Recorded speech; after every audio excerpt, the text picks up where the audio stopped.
વાત ભાવનગરની કે જ્યાં વડવામાં અસામાજિક તત્વોનો આતંક જોવા મળ્યો। નાસ્તાની લારી અને દુકાનમાં તોડફોડ કરી નાસ્તાના પૈસા માંગતા લુખ્ખા તત્વોએ ઝઘડો કર્યો।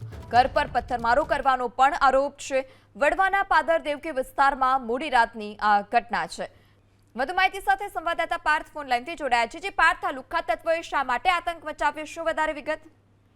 जो भावनगर शहरનો વડવા વિસ્તાર આવેલો છે કે જ્યાં મોડી રાત્રિના સમયે આ પ્રમાણે અસામાજિક તત્વોએ લારીની તોડફોડ કરી હતી। મફતમાં નાસ્તો કરવા બાબતે ઝઘડો થયો હતો અને ત્યારબાદ આ જે અસામાજિક તત્વો છે તેમનું ટોળું છે તેમના દ્વારા લારી તેમજ દુકાનની તોડફોડ કરાઈ હતી। અને આ સાથે જ આરોપ એવો પણ છે કે જે ઘર આવેલું છે, જે નાસ્તાની લારીના સંચાલક છે, તેમના ઘર ઉપર પથ્થરમારો કર્યો હતો।